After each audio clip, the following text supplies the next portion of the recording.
I rescued what I thought was a stray kitten on a stormy night.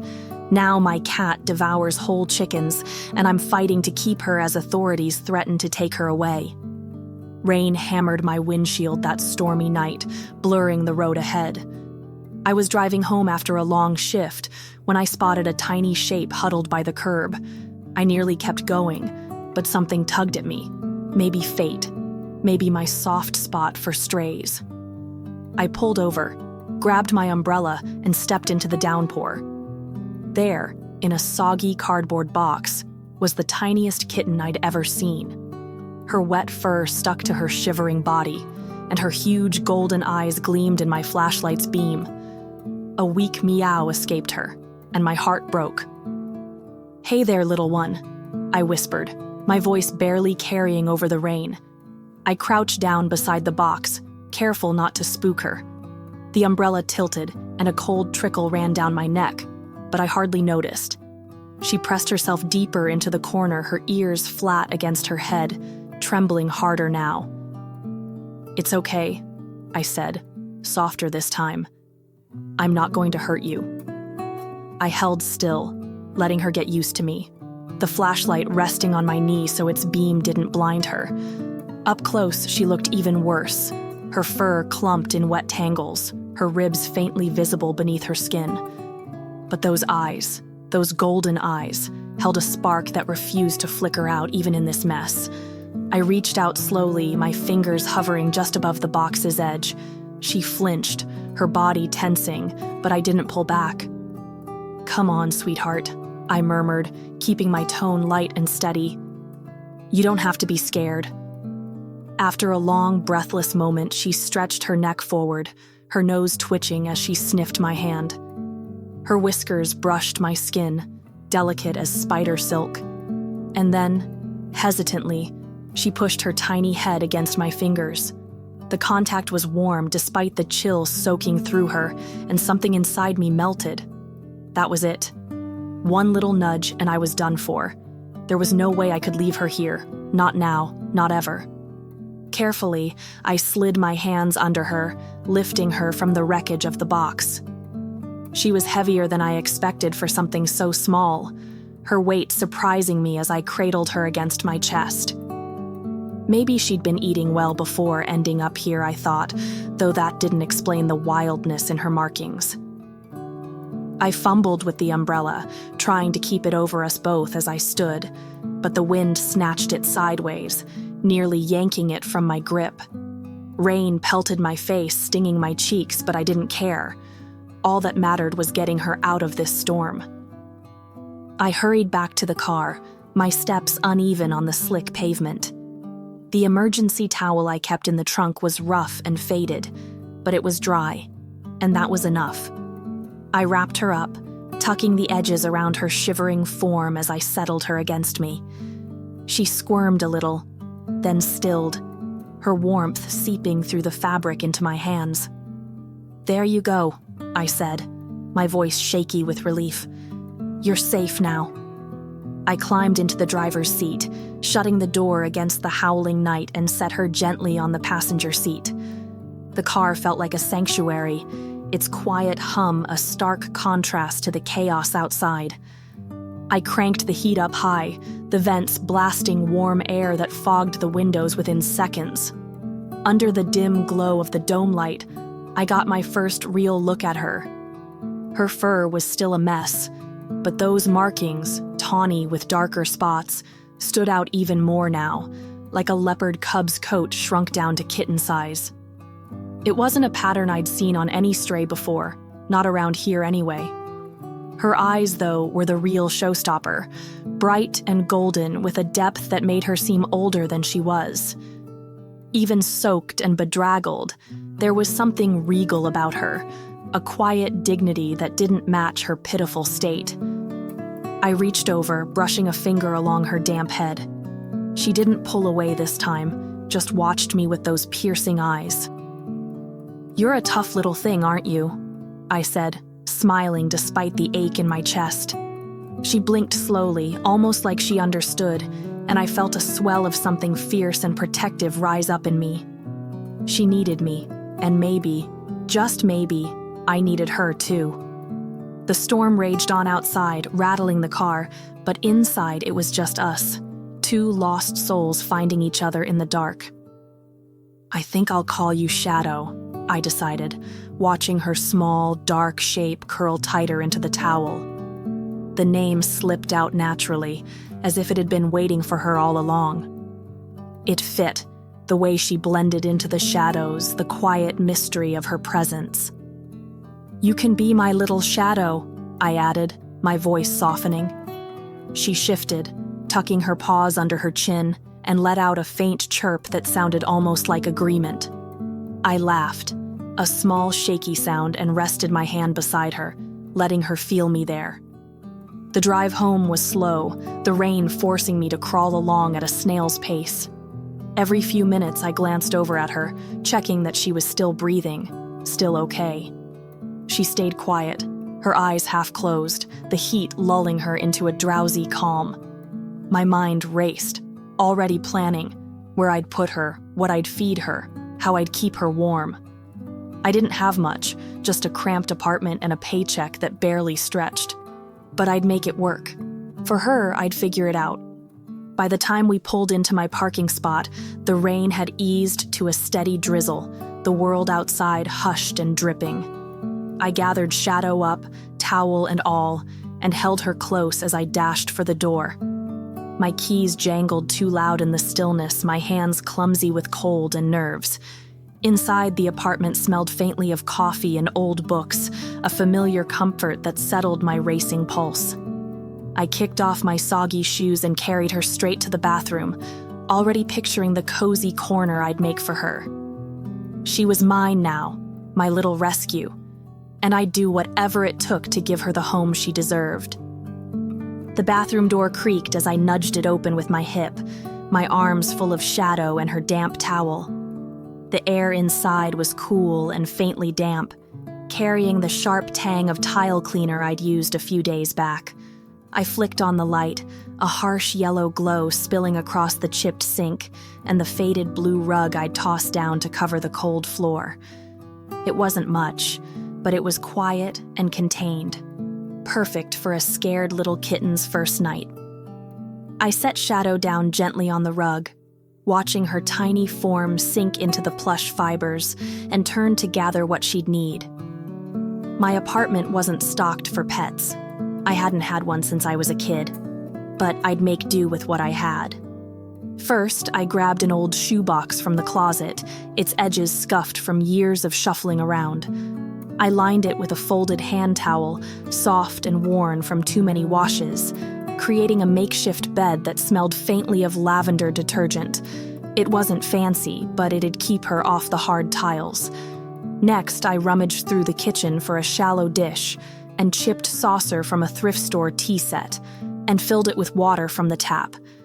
The fridge offered slim pickings, but I found a can of tuna stashed in the back, its lid rusted around the edges. I popped it open, the briny scent hitting me as I scooped a small portion onto another saucer. For a litter box, I improvised with a cardboard tray from a grocery delivery, tearing it low on one side and filling it with some sandy dirt I scraped from a potted plant in the living room. It wasn't ideal, but it'd work until morning. Shadow stayed put while I bustled around, her golden eyes tracking my every move.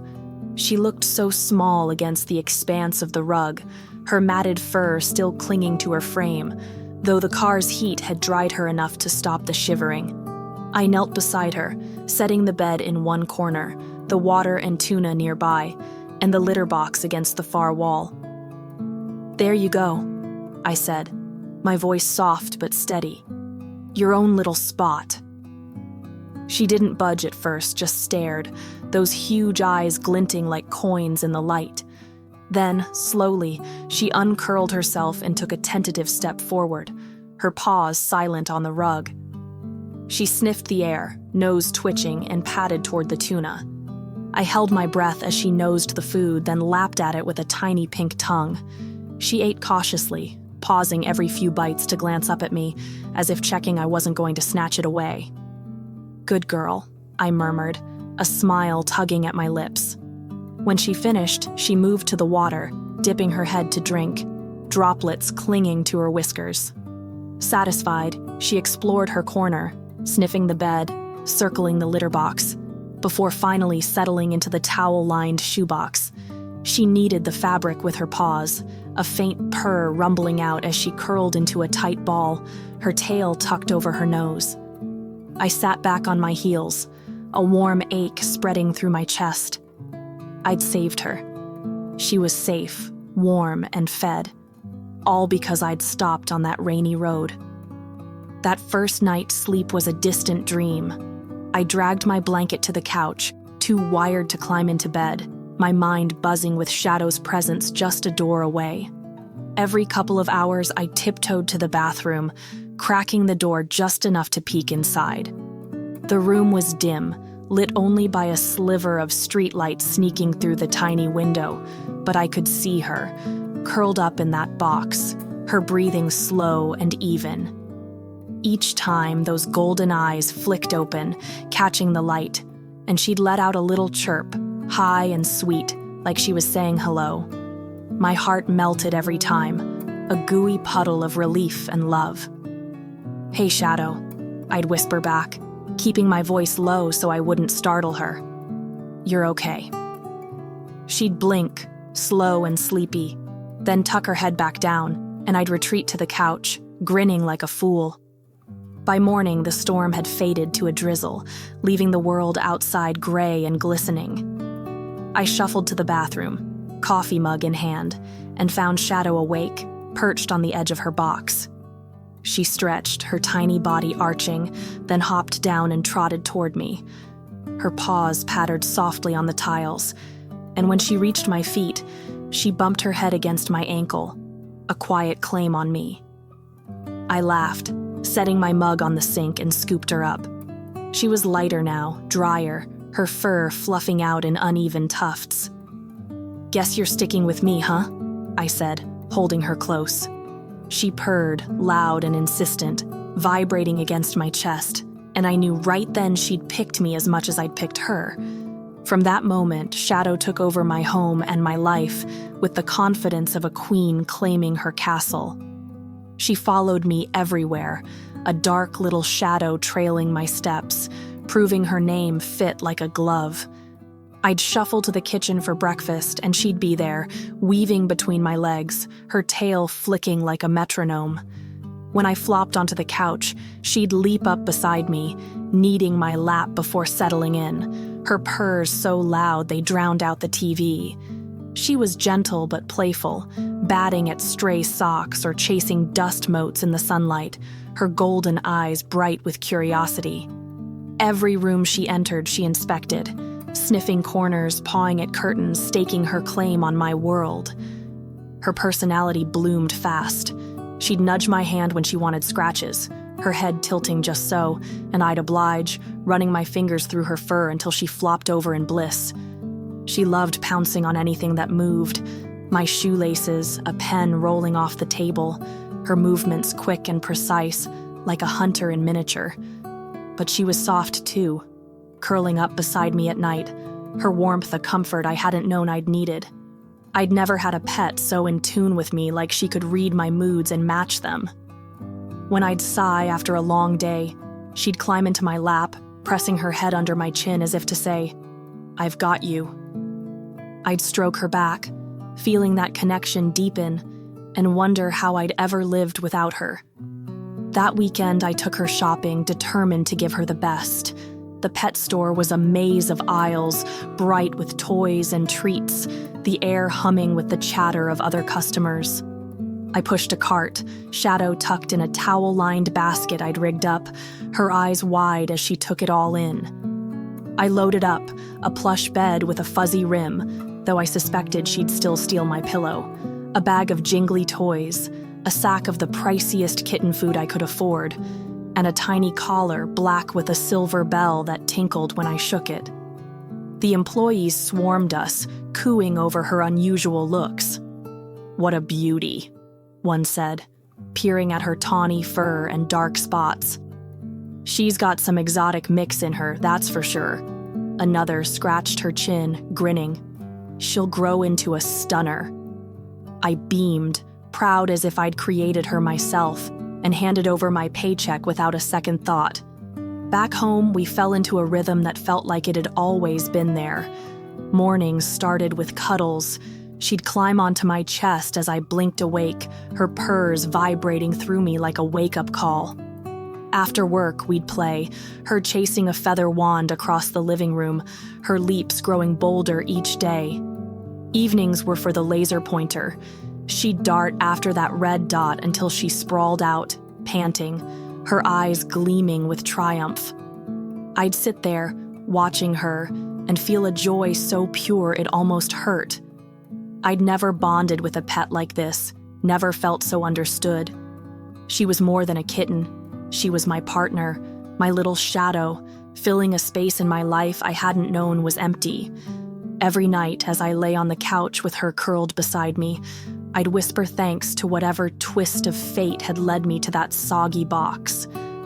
I pictured years stretching out ahead, Shadow growing into a sleek, majestic cat, her golden eyes greeting me at the door, her purrs a constant in my quiet world.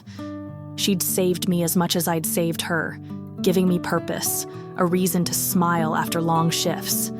My apartment, once just a place to crash, was a home now, alive with her presence. I'd drift off to sleep, her warmth against my side, dreaming of a future where we'd always have each other. Shadow's transformation crept up on me like a slow tide, subtle at first, then impossible to ignore. Those early weeks of bliss, her tiny paws pattering after me, her purrs filling the quiet of my apartment, faded into something stranger, wilder as the months rolled by. It started with her size. She'd been a scrappy little thing when I found her, small enough to fit in my hands, but now she was growing at a pace that didn't match any kitten I'd ever known. Her frame stretched and thickened, her once delicate legs turning sturdy and muscular.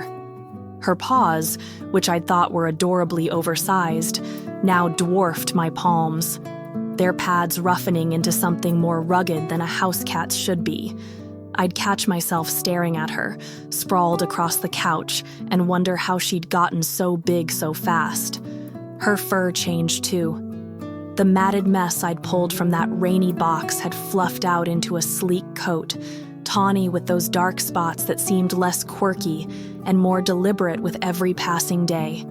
In the sunlight streaming through my window, she'd stretch out, and the light would catch her markings, giving her an almost feral glow, like something you'd see in a nature documentary, not curled up on a thrift store blanket. Her golden eyes, once wide with kittenish innocence, sharpened into something deeper, more piercing. When she'd lock them on me, I'd feel a shiver, not of fear exactly, but of something I couldn't name, a sense that she was more than I'd bargained for. At first, I chalked it up to her being special, unique. Maybe she was some rare breed, I told myself, flipping through pet store magazines for anything that matched her look.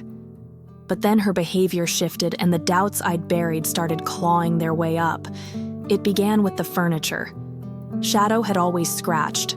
A quick swipe at the couch arm, a playful rake across a chair. But now it was different. Her claws dug deeper, tearing through fabric with a force that left me gaping. My grandma's leather couch, a hand-me-down I'd treasured for its buttery softness, became her battleground. One afternoon, I came home from work to find it shredded. Long, jagged gashes slicing through the cushions, stuffing spilling out like snow. I stood there, keys still in hand, staring at the wreckage. Those weren't kitten scratches. They were something else, something stronger. I ran my fingers over the damage, feeling the splintered wood beneath the leather, and my stomach twisted. "Shadow," I called, my voice tighter than I meant it to be. She sauntered out from the hallway, her gait smooth and confident, and sat at my feet, blinking up at me with those golden eyes. She didn't look sorry, just curious, like she was waiting for my reaction. "What am I gonna do with you?" I muttered, sinking onto the ruined couch. She hopped up beside me, nudging my hand with her head, and I scratched behind her ears, the familiar gesture calming my racing thoughts. "You're just growing, right? Going through a phase," I said, more to myself than to her. She purred, loud and steady, and I let the sound drown out the unease prickling at the back of my mind. But the neighbors noticed too. Mrs. Thompson, the nosy widow next door with her perfectly trimmed roses, started giving me looks over the fence, long, wary glances that lingered on Shadow when she'd perch in the window. I'd wave, forcing a smile, but her lips would press into a thin line and she'd turn away. One day, I caught her muttering to Mr. Henley from across the street, their heads bent close as they watched Shadow stretch out on the sill. "That's no ordinary cat," I heard her say, her voice sharp with suspicion. "Have you seen the size of that thing?"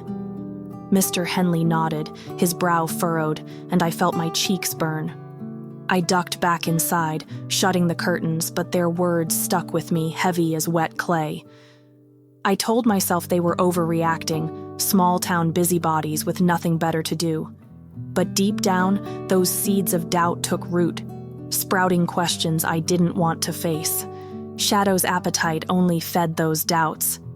She'd always eaten well, polishing off tuna and kibble with gusto, but now it was insatiable, a hunger that seemed to grow with her body.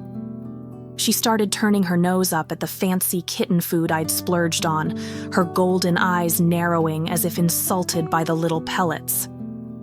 I'd shake the bag, coaxing her with a sing-song, "Here, girl."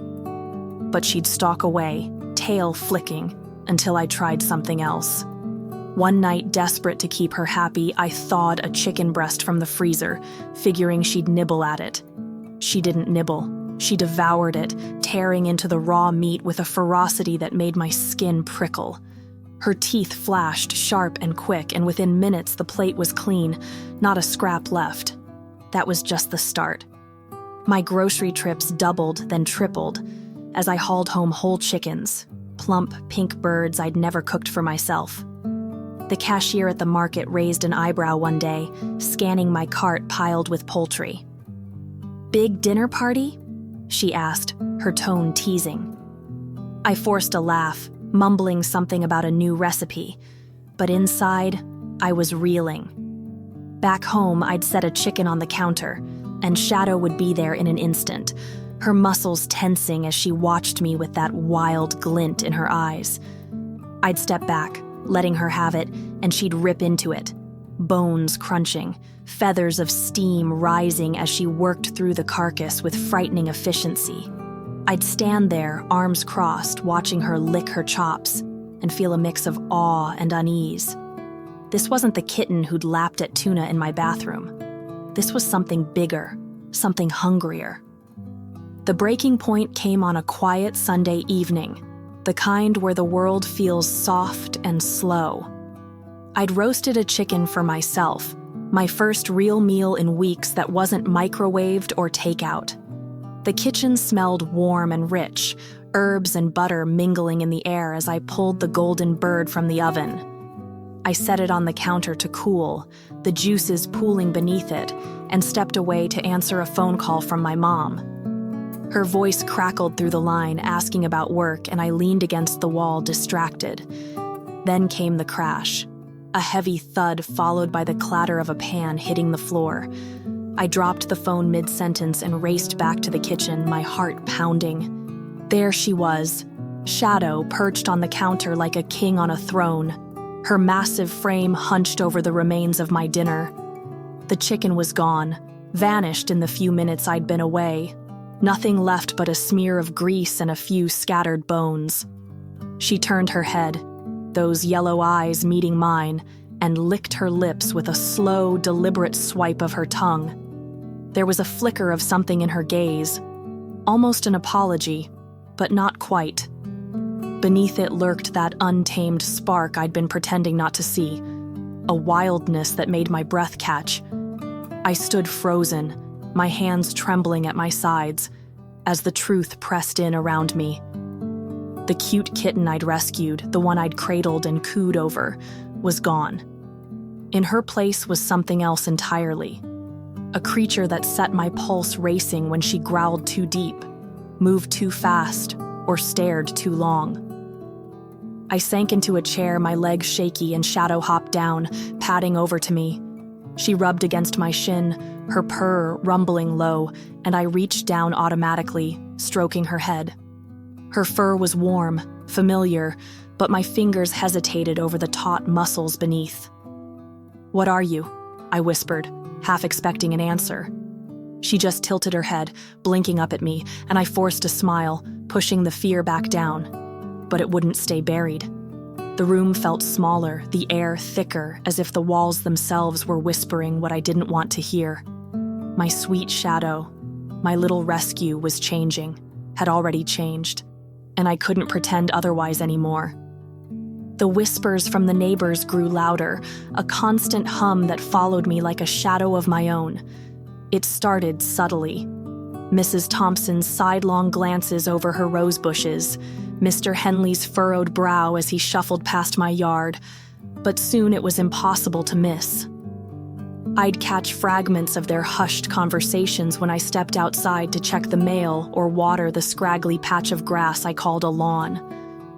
"That cat's not right," Mrs. Thompson would mutter, her voice sharp as she pruned her flowers. "Too big, too wild-looking," Mr. Henley would agree, his tone low and uneasy. I'd pretend not to hear, forcing a wave or a tight-lipped smile, but their words clung to me, sticking like burrs I couldn't shake off. Kids stopped playing in the yards nearby, their laughter fading whenever Shadow lounged in the window, her golden eyes glinting through the glass. The street felt quieter, emptier, as if her presence had drawn a line between us and them. Even Sarah, my best friend since high school, started pulling away. She'd always been a cat person. Her tabby, Muffin, ruled her apartment with a lazy paw, but now her visits dwindled. She'd call instead, her voice careful over the line. "It's just different now," she said one evening, hesitating as if picking her words like fragile glass. "Are you sure everything's okay over there?" I gripped the phone tighter, staring at Shadow sprawled across the couch, her massive paws dangling over the edge. "Of course it's okay," I snapped, sharper than I meant to. "She's just a big kitten, that's all." Sarah didn't argue, but the silence that followed said more than words could. When I hung up, the room felt colder, and Shadow's slow blink in my direction didn't ease the knot in my chest. Her changes were everywhere now, impossible to ignore. The meows that once chirped through my apartment had deepened into rumbles, low, resonant sounds that vibrated the floorboards at night. I'd wake to them sometimes, my heart jolting as the noise rolled through the dark, more growl than purr. Her playful swats, once gentle taps that knocked over pens or socks, now carried a force that startled me. One evening, I set a mug on the coffee table and Shadow batted at it absent-mindedly. It flew across the room, shattering against the wall in a spray of ceramic and cold tea. She didn't flinch, just watched the mess with a flick of her tail, while I stood there, hands trembling, staring at the shards. "You're getting strong, huh?" I said, forcing a laugh, but it sounded hollow even to me. Her hunting instincts sharpened too. She'd sit by the window for hours, her body low and still, tracking birds with a focus that sent chills down my spine. Her eyes would narrow, her muscles tensing under her tawny fur, and I'd see it, the predator lurking beneath the pet I'd made her into. Once, a sparrow landed too close to the glass, and she lunged, her paws slamming against the pane with a thud that rattled the frame. The bird flew off, but Shadow stayed there, growling low, her tail lashing like a whip. I watched from the couch, my breath shallow, and wondered what she'd do if that glass wasn't there. Then came the fridge incident. I woke one morning to a kitchen that looked like a crime scene. Packages torn open, meat gone, plastic wrappers shredded across the tiles. The refrigerator door hung ajar, its seal smudged with faint claw marks. Shadow sat nearby, licking her chops, her golden eyes meeting mine with a calm that unnerved me. A week's worth of groceries, hamburger, chicken thighs, a pack of bacon, vanished into her belly overnight. I cleaned up the mess, my hands shaking as I swept up the debris and tried to laugh it off. "Guess you're a big eater now?" I said, but the words felt thin, a flimsy shield against the truth pressing in. This wasn't normal, not even close. I threw myself into research after that, desperate for answers. Late nights found me hunched over my laptop, the blue glow lighting my tired face as I scrolled through pages on cat breeds. Maine Coons, Savannahs, Norwegian forest cats. I hunted for anything that might explain her size, her strength, her wildness. I'd squint at photos, comparing her tawny coat and dark spots to glossy images, but nothing fit. She was too powerful, too untamed. Her leaps onto high shelves were effortless now, her body moving with a grace that belonged in a forest, not my cramped living room. I'd watch her perch there, her tail swaying, and feel a flicker of awe laced with fear. Deep down, I knew it wasn't just a breed. It was something more, something I couldn't name yet. The fence incident sealed it. My backyard was small, boxed in by a 6-foot wooden fence I'd always thought was sturdy. One sunny afternoon, Shadow sat by the sliding door, her eyes locked on a squirrel chattering in the oak tree beyond. I opened the door to let her sniff the air, figuring she'd stay close like always. But then the squirrel bolted, and so did she, straight across the yard, her muscles bunching as she launched herself over the fence in a single, fluid bound. My jaw dropped, my coffee mug slipping from my hand to shatter on the patio. She vanished into the neighbor's yard, and I stood there, heart hammering, until she sauntered back minutes later, her gait smug, her muzzle flecked with dirt. The squirrel didn't come with her, and I didn't want to know why. "Shadow," I whispered, my voice cracking. "What are you doing to me?" She rubbed against my legs, purring, but I couldn't shake the image of her soaring over that fence like it was nothing. That's when I knew I couldn't avoid it anymore. Whatever she wasn't the kitten I'd scooped from that rainy box. My hands shook as I grabbed my phone, scrolling for the vet's number. I'd been putting it off, dodging the truth with every excuse I could muster, but now it stared me in the face, undeniable. Shadow nudged my knee, her weight nearly tipping me off balance, her purr a deep growl that rumbled through the floor. I loved her, fiercely, completely. But that love couldn't blind me anymore. I dialed, my fingers clumsy, and waited as the line rang, each tone a hammer against my nerves. She sat beside me, oblivious, her golden eyes soft and trusting, and I swallowed hard, knowing this call would change everything. The vet's office smelled of antiseptic and wet fur, a sterile chill settling over me as I gripped Shadow's leash. She strained against it, her head swiveling to take in the room. The metal table, the posters of smiling pets, the faint yip of a dog from down the hall. Dr. Peterson stepped in, his usual grin faltering as he caught sight of her. He'd seen her as a kitten, cooed over her odd markings, but now his face drained of color, his eyes widening behind his glasses. He set his clipboard down slowly, like he was afraid to spook her, and took a step back. "This isn't a domestic cat," he said, his voice low and deliberate. "What you have here is a cougar cub." The words slammed into me, a punch to the gut that stole my breath. I stared at Shadow, who'd hopped onto the table and started grooming herself, her tongue rasping over her tawny fur. A cougar. The oversized paws, the rippling muscles, the way she tore through meat, it all clicked into place, a puzzle I'd refused to solve until now. "But I've had her for months," I stammered, my voice barely a whisper. "She sleeps in my bed. She plays with toys. She purrs when I scratch her ears." Dr. Peterson shook his head, his expression softening but firm. "She's bonded with you, sure, but that doesn't change what she is." Keeping a wild predator like this, it's illegal without permits, facilities. Shadow stretched, her body long and lean, her teeth glinting as she yawned. I saw it then. Not just my kitten, but the animal beneath, wild and raw.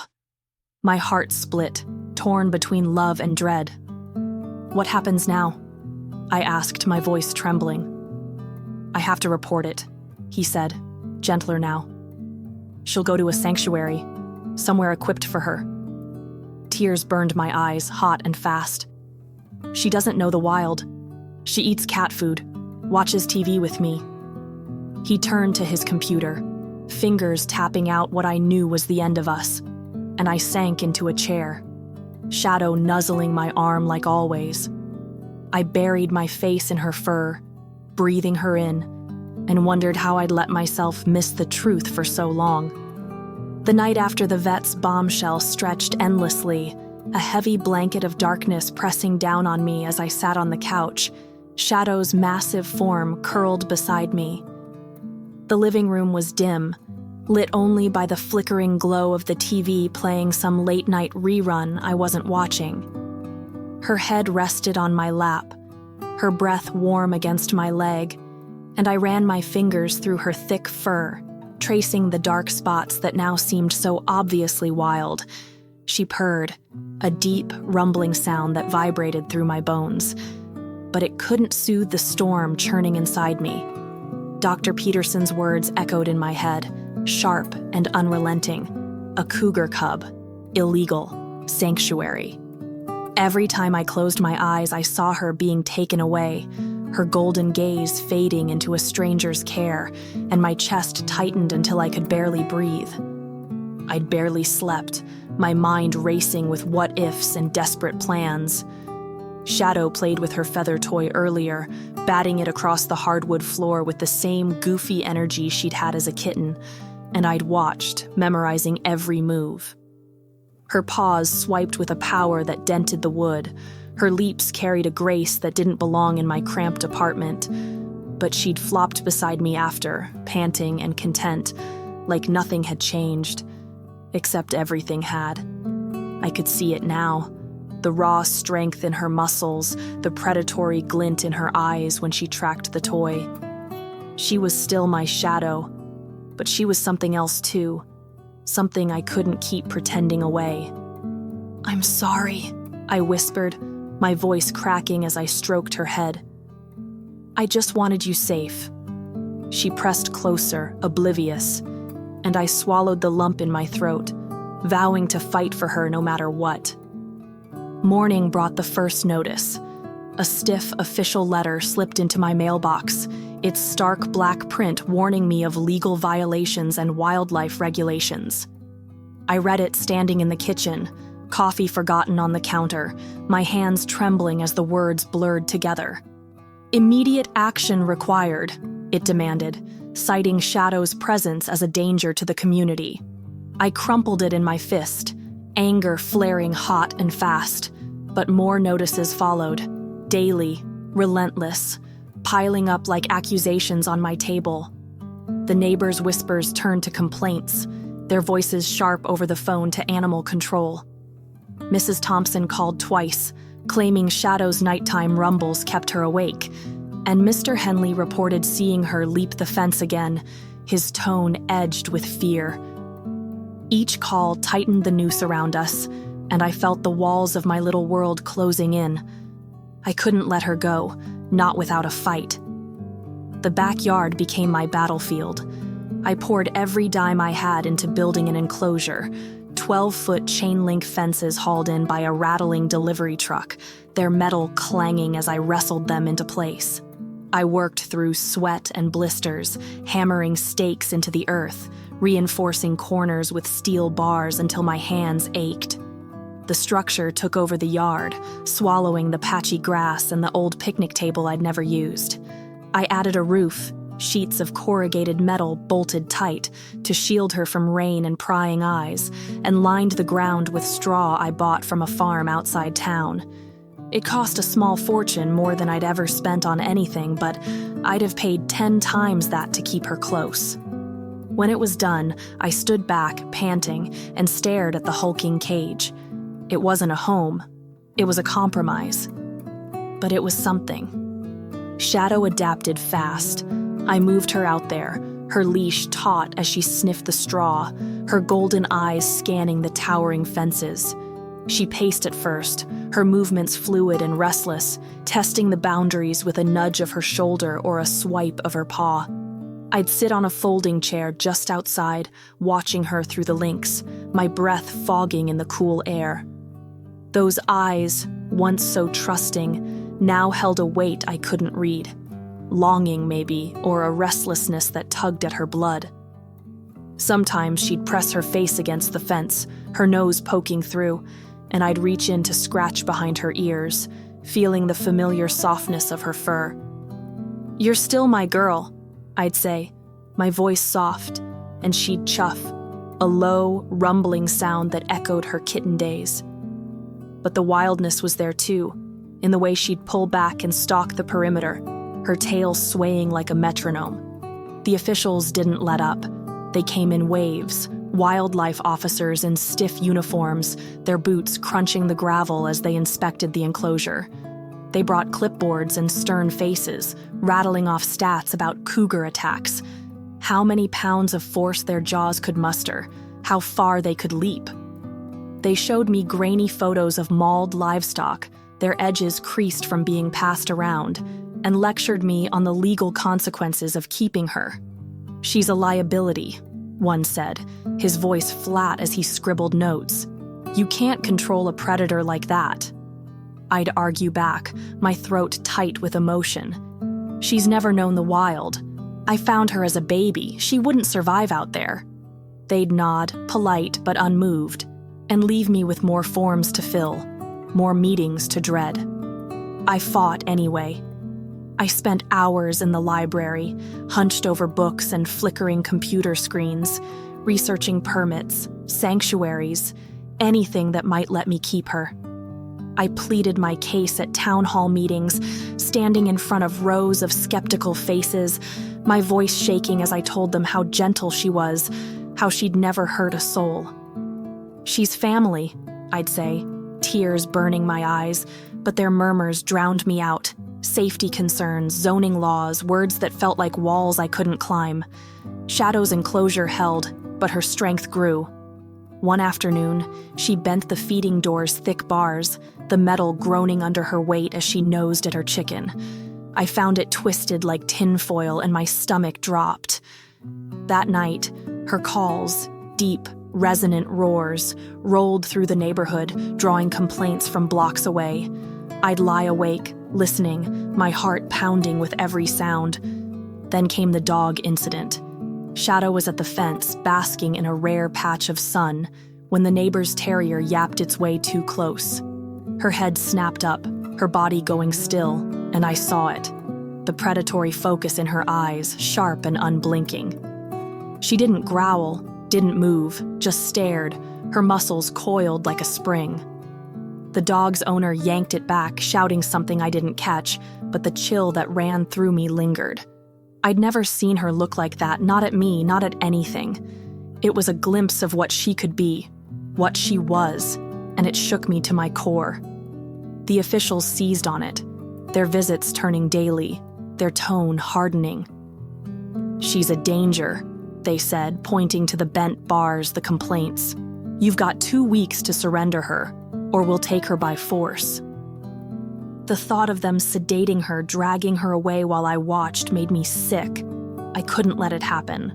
I reached out to every expert I could find, wildlife rehabbers, sanctuary owners, even a guy I'd seen on TV wrestling alligators. My phone buzzed with voicemails, my inbox clogged with pleas, but most didn't reply. The few who did echoed the same line. "She needs her own kind." I refused to hear it. I spent every spare moment with her, hauling my laptop outside to work by the enclosure, talking to her about nothing and everything, work gripes, old memories, silly dreams. She'd pace, then settle near the fence, her head pressed against it, chuffing softly as I rambled. Her eyes followed me, intelligent and steady, and I'd swear she understood the weight of it all. The deadline loomed, a ticking clock I couldn't stop. Pressure built inside me, a storm of guilt and doubt. Was I selfish? Was this cage, strong as it was, really what she deserved? I'd look at her paws, massive and scarred, her muscles rippling under her coat, and see the truth. She wasn't meant for this suburban patchwork of fences and lawns, but letting her go felt like tearing out my own heart. I'd saved her, raised her, loved her. How could I give that up? The questions gnawed at me, sleepless nights blending into bleary days, until one evening, as the sun dipped low and painted the yard gold, I heard it. A sharp crack of metal snapping, followed by the soft thud of paws hitting grass. Shadow had broken free, her form a blur against the dusk, and my breath caught as the world shifted beneath me. The air was thick with tension that night, a cool bite nipping at my skin as I stood in the backyard, my heart hammering against my ribs. Shadows stretched long and jagged across the grass, cast by the animal control officer's flashlight slicing through the darkness. Their beams danced over the oak tree where Shadow crouched, her massive form pressed against the trunk, her golden eyes wide and flickering with fear. She trembled, her tawny fur ruffled by the breeze, and the sight of her, so powerful yet so scared, lit a fire in me I hadn't known I could feel. The officers formed a loose circle, their boots scuffing the dirt, their voices low and clipped as they muttered into radios. I planted myself between them and her, my legs shaky but rooted, my breath puffing out in quick white clouds. "Please, just listen to me," I shouted, my voice cracking as it cut through the night. Tears stung my eyes, hot and fast, streaming down my cheeks as I threw my arms out wide, a human shield for the creature I loved. "She's not dangerous. She's been with me since she was a baby. She's family." Shadow shifted behind me, her warm breath brushing my calf, her low rumble of unease vibrating up through the ground. I could feel her pressing closer, her head nudging my hand, and it broke me all over again. The officers exchanged glances, their faces hard but uncertain, hands hovering near their gear. Tranquilizer guns, leashes, a net I didn't want to imagine closing around her. They saw a wild animal, a threat to be contained, but they didn't know her, not like I did. They hadn't seen her sprawl across my lap during thunderstorms, her purrs drowning out the rain, or chase a rubber ball until she flopped over, panting and pleased. "Ma'am, step aside," one officer said, his tone firm but not cruel. He was younger, his hand resting on the grip of his gun, his jaw tight. "This is a wild animal. It needs to be properly contained." His words stung, cold and final, but I didn't move. "No!" I yelled, my voice raw, tears blurring the flashlight beams into halos. "You don't understand. She's never known anything but love. She wouldn't hurt anyone." Shadow pressed harder against my legs, her weight a steady anchor, and I dropped a hand to her head, feeling the familiar softness of her fur. She was still that scared cub I'd found in the rain, no matter how big she'd grown. I couldn't let them take her. Not now, not ever. The circle tightened, their boots crunching closer, and my pulse raced, a frantic drumbeat in my ears. I scanned their faces, searching for a crack, a hint of doubt, but they were stone, trained, detached, ready to do their job. Then a new figure stepped forward, breaking the line. She was tall, her graying hair pulled back tight, her uniform different. Wildlife services, not animal control. Her flashlight lowered, its beam softening as it swept over Shadow and me, and her eyes held something gentler, something that made me pause.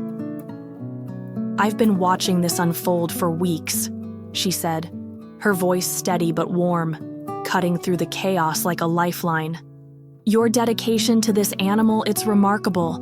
Have you ever considered becoming a licensed wildlife rehabilitator?" The words hit me like a jolt, stealing the air from my lungs. "A what?" I stammered, my voice hoarse, my mind scrambling to catch up. She stepped closer, her boots soft on the grass, and nodded. "It's a lot of work," she said, her tone matter-of-fact but kind. "Training, certification, property upgrades, but it'd let you legally care for her, and others like her." Hope bloomed in my chest, sharp and fragile, cracking through the concrete of despair. I wiped my face with a shaky hand, smearing tears and dirt, and met her gaze. "I'll do anything," I said, the words spilling out fierce and fast. "Whatever it takes." The next few months were a whirlwind, a blur of determination and exhaustion that swallowed my days whole. The officers backed off that night, giving me a temporary reprieve after the woman, Ellen, I'd learn later, vouched for a plan. I threw myself into the process with everything I had, starting with the training. I signed up for wildlife rehabilitation courses online, my laptop humming late into the night as I pored over modules on animal behavior, nutrition, and emergency care. The words blurred sometimes, technical terms like carnivore enrichment and restraint techniques, but I pushed through, scribbling notes on napkins and old receipts, my coffee cold by the time I finished. Shadow watched from her enclosure, her head tilted as I muttered to myself, her golden eyes glinting through the fence. The physical work was harder. My backyard transformed, the makeshift cage I'd built giving way to a real sanctuary. I hauled in heavy-duty fencing, steel posts and thick wire mesh, my arms burning as I drove them into the ground with a sledgehammer borrowed from Mr. Henley. He'd softened after I explained everything, even helped me one sweaty afternoon, his grunts mixing with mine as we bolted the frame together. I added climbing platforms from salvaged wood, their edges rough against my palms, and a shaded den with a sloped roof to keep her dry. Enrichment came next, logs to claw, a tire swing I rigged up with chain, a shallow pool for splashing. Every nail I hammered, every knot I tied was for her, for us. And I'd collapse into bed at night, my muscles screaming, only to wake to Shadow's nudge through the fence, her chuff pulling me back to work. The training wasn't just book stuff. I drove hours to a rehab center for hands-on sessions, my old car rattling over back roads. They taught me how to handle wildcats, how to read their ears, their tails, how to move slow and calm even when my heart raced. I practiced with a sedate bobcat once, its fur coarse under my gloves, and learned to stitch a wound on a dummy, my stitches crooked but passable. The laws were a maze, permits, inspections, zoning codes, and I spent sleepless nights decoding them, my kitchen table buried under forms. Shadow stayed with me through it all, her presence a quiet fuel. I'd sit by her enclosure, reading aloud from textbooks, and she'd sprawl out, her purrs rumbling as if she approved. The inspections were brutal. Officers in crisp uniforms prowled my yard, measuring fences, testing locks, their clipboards snapping shut with every check. I'd hover nearby, my stomach in knots, answering their clipped questions about containment and safety. "She's secure," I'd say, pointing to the reinforced steel, my voice steadier each time. They'd nod, scribble, leave, and come back days later with more demands, higher walls, better signage. I met everyone, my savings draining fast, but the day I passed the final test, I held the wildlife rehabilitator license in my hands, its paper crisp and official, and felt my knees buckle. Shadow's residency was approved, her enclosure deemed legal, and for the first time in months, I could breathe. Deep, shaky gulps of air that tasted like victory. It didn't stop there. Word of Shadow's story spread, a ripple through town that grew into a wave. People whispered at the diner, their eyes wide as I poured their coffee, and soon the calls started. Wildlife folks with animals in need. First came an injured bobcat, its leg mangled from a trap, its hisses sharp as I coaxed it into a crate. Then orphaned fox kits, their fur soft and their yips piercing, tumbling over each other in a pen I built beside Shadow's. A scrawny wildcat showed up next, its eyes wary but curious, and I nursed them all, my hands steady from practice, my heart full with purpose. Shadow watched it unfold, her head high as she paced her space, and I'd catch her sniffing the air when the new arrivals squeaked or growled. She helped in her own way, her presence a bridge for the rescues. The bobcat stopped hissing when she'd sit near its crate, her calm seeping through the bars. The fox kits tumbled closer to her fence, their noses twitching, and she'd chuff at them, a sound that seemed to say, "You're safe." I'd sit with her at dusk, the sky bruising purple, and talk about the day, the kit's antics, the bobcat's healing leg. She'd press her head against the fence, her eyes locked on mine, and I'd swear she understood, her intelligence a quiet thread between us. My home wasn't just mine anymore. It was a haven, a patchwork of pens and purrs, and Shadow was its heart, her story the spark that lit it all. Years slipped by like pages in a book I didn't realize I was writing, each one layering new chapters onto Shadow's story, and mine. The backyard that once held a rickety picnic table and patchy grass had morphed into something wilder, something alive. The enclosure I'd built for her stood strong, its steel fences weathered but unyielding, stretching high against the oak trees that framed the property. Inside, Shadow roamed with a quiet majesty, her tawny coat gleaming in the sun, her dark spots stark against the straw I'd spread for her comfort. She'd grown into a full-grown cougar, her body long and lean, her muscles rippling beneath her fur with every step. She was stunning, powerful in a way that took my breath away, but to me, she was still my girl, the same bundle of damp fur I'd pulled from a soggy box on that rainy night. The air around us hummed with life now, a chorus of sounds that filled the days and nights. The sanctuary had sprawled beyond Shadow's space, pens and enclosures dotting the yard like a patchwork quilt. There was the bobcat I'd nursed back to health, his leg healed but his swagger permanent, hissing at me from his perch on a log. The fox kits had grown too, their red coats bright as they darted through their pen, chasing each other in circles. A pair of wildcats, smaller, scrappier cousins to Shadow, lounged in a shaded corner, their eyes glinting as they watched me haul water buckets. Each animal had its own tale, its own scars, and I'd learned them all. Every limp, every growl, every tentative nudge against my hand. The work was relentless, feeding, cleaning, patching up wounds. But it fueled me, a fire that burned steady and warm. Shadow was the anchor of it all. She'd sit in her enclosure, her golden eyes tracking me as I moved between pens, her head tilted like she was keeping score. She'd grown into her power, her paws massive and scarred from years of pacing, her tail swaying with a rhythm that matched the breeze. But she hadn't lost her softness. Not with me. At dusk, I'd drag a weathered bench to her fence, its wood splintered from too many seasons, and she'd pad over, pressing her head against the steel so I could scratch behind her ears.